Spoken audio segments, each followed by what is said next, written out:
니하오 가자 베트남. 안녕하세요. 가자 베트남의 센터 아이언입니다. 안녕하세요. 가자 베트남의 다크서클 너구리입니다. 안녕하세요. 가자 베트남의 호기심을 담당하는 막내 미어캣입니다. 우리는 가자 베트남.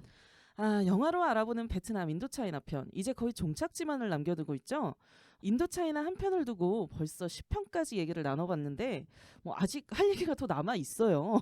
맞습니다. 이렇게까지 할 이야기가 많을 줄은 몰랐는데 말이죠. 네. 저는 어느 정도 예상했습니다. 워낙 격동기 아닙니까? 격동기. 저는 아이언님의 예상이 적중할 것을 예상했습니다. 네네네. 네. 그럼 아직도 다 풀어놓지 못한 영화 인도차이나 이야기 바로 들어가겠습니다. 지난 시간에 그 응에 띈 소비에트를 말하기 위해 먼저 옌바이 사건을 알려주셨어요. 그럼 오늘은 이어서 이야기 들려주시나요? 네, 제가 먼저 간단하게 알려드릴게요. 네. 응에 띈 소비에트는 1930년에서 31년에 식민지 프랑스 정권 그리고 고위 관료, 지주에 대한 베트남 농민, 노동자, 지식인들에 의한 일련의 봉기, 파업 및 시위였습니다.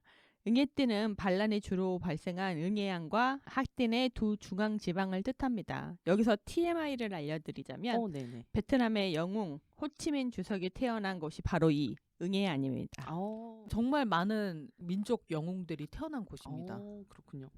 그리고 이게 봉기를 얘기하는 거였네요. 네, 프랑스 식민 제국이 많은 사업을 독점하고 특정 상품에 대해서 과도한 세금을 부과하자 이에 반발한 농민과 노동자가 일반적인 분노를 넘어서 부패한 고위 관료들을 성토하기 위해서 일으킨 봉기인데요. 네.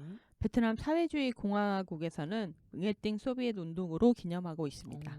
영화에서 보시면 농민들이 햇불 들고 막 어느 집 몰려가잖아요. 네네, 봤어요. 네, 그리고 관리를 끌어내고 불태우는 장면 있잖아요. 네. 네, 그 장면이 바로 이 응에 띈 소비에트 봉기를 보여주는 장면이라고 생각됩니다. 네, 인도차이나 영화를 집중해서 보시면요, 이 시대의 베트남의 굵직한 역사들을 꽤 많이 다루고 있어요. 네. 솔직히 스토리는 픽션이지만 그 속에 녹아든 사건은 하나하나 다 실제했던 역사들이죠. 정말 그런 것 같아요. 처음에는 픽션으로만 봤던 인도차이나 영화를 두 분이랑 얘기를 나누다 보니까 요즘 또 새로운 시각으로 보게 되더라고요. 네. 1929년에서 30년 세계에서 정말 큰일이 있었습니다. 무슨 일인가요? 맞춰보세요. 세계 공황? 맞습니다. 그럼 이런 큰 사건들이 오면 누가 가장 힘들까요?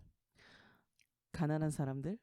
맞습니다. 오. 원래 가난한 나라의 사람들이 가장 힘들고 어려울 때죠. 그렇죠. 네, 베트남의 고무 농장 및 광산, 탄광, 공장에서 일하는 노동자와 대농장에서 일하는 농민들이 있었어요. 네네. 네, 이들은 생존권을 위협받는 상태였습니다. 그러니까 먹고 사는 문제가 아니라 죽고 사는 문제였어요. 그렇겠네요. 네. 그런데 프랑스가 조세 수입을 높이기 위해 알코올 소비와 아편 흡연을 독려했다고 해요. 포스터를 만들어서.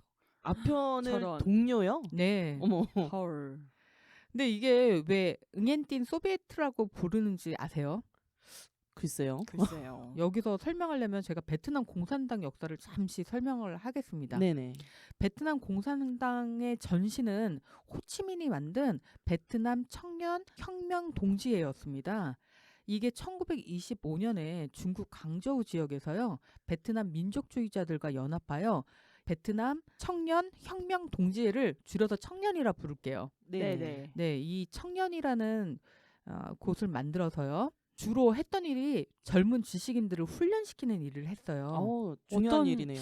어떤 훈련을 시켰을까요? 그러니까 대부분 그 당시에 중국에 기관이 있었습니다. 거기에서 군사훈련을 받게 하고 러시아로 유학을 보내는 그런 일들을 하고 있었어요. 그래서 이 당시에 굉장히 유명한 분들이 많이 있었습니다.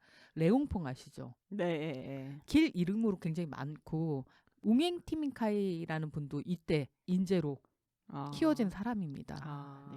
그리고 한 2년 후쯤에 교육된 인재들이 베트남으로 위장 취업을 하게 돼요. 위장 취업이요? 네, 그러니까 네. 공장이랑 고무농장, 광산 이런 곳으로 위장 취업을 합니다. 근데 이게 1927년에는 200명뿐이 안 되다가 2년 후에는 1000명 정도 빠르게 늘어납니다. 오, 네. 대단하네요. 근데 이 청년 조직도 집안 싸움을 하게 돼요. 아, 네, 그래서 어찌어찌 막 하다가 인도차이나 공산당이라는 이름으로 다시 모이게 됩니다. 이 사람들이. 네네. 네. 근데 그 당시에 강업, 상업, 농업의 노동자 수가 약 19만 명 정도 됐어요. 엄청 늘었네요. 네, 엄청나죠.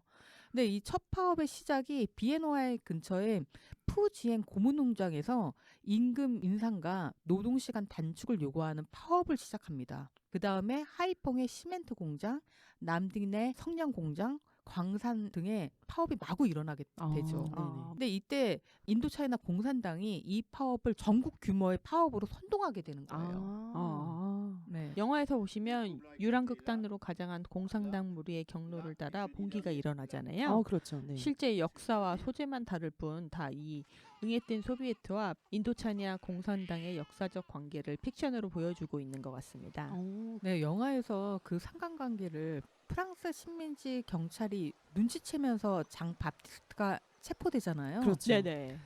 그 후로 장 바티스트와 까미유 그리고 그들의 아이까지 해서 베트남 전역으로 이 사람들 이야기들이 걷잡을 그렇죠. 수 없이 퍼져나가요. 맞아요. 전설처럼 포장된 그들의 이야기가 베트남 국민들을 부채질하는 역할을 하게 된 거고요. 네네. 네. 그걸 유랑극단으로 가장한 공산당 무리가 주도하게 된 거죠. 와, 저 지금 소름 돋고 있어요. 소름.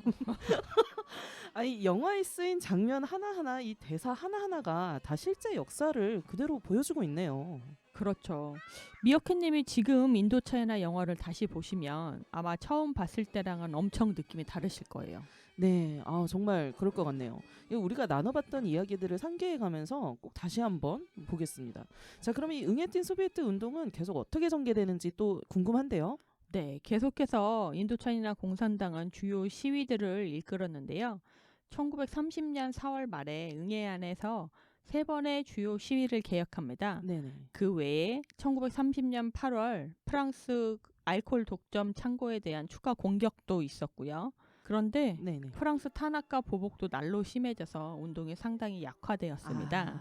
그리고 1931년 5월에는 대규모 시위가 다시 발생했지만 프랑스의 치열한 보복과 당干부들의 체포 및 처형, 악화되는 기근으로 인해서 반란이 많이 약화되었습니다. 네.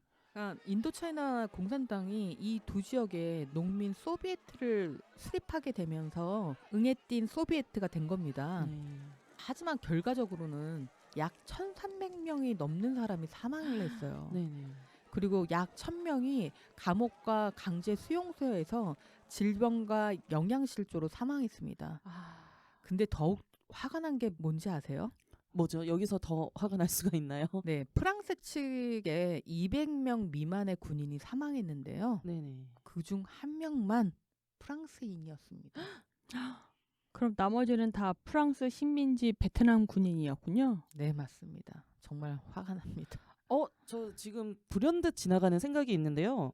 혹시 영화에서 자살로 생을 마감하는 그 장 바티스트가 그 단 한 명의 프랑스군 사망자를 상징하는 거 아닌가요? 그럴 듯하네요. 네. 근데 미어캣님 그래도 이 영화의 유일한 남주이자 마성의 남자 장 바티스트를 너무 쉽게 보내버리시네요. 저도 이제 이런 유추를 할 수 있다는 거를 좀 빨리 자랑하고 싶어서 그냥 보내버렸습니다. 네, 이미 보내버린 건 어쩔 수 없으니 네네. 우리 남은 이야기에 마저 집중합시다. 네, 맞습니다. 이 마성의 남자 장 바티스트는 갔지만 아직 멋있는 남자 탄이 남아있지 않습니까? 사실 저는 탄의 캐릭터를 보면서 생각난 사람이 한 명 있었거든요. 누군지 알 것 같네요. 하지만 지금 말씀하시면 안 되는 거 아시죠? 그 이야기는 우리 다음 시간에 다시 나눠보는 걸로 하고요. 다음 시간에 우리 다시 만나요. 행갑라이.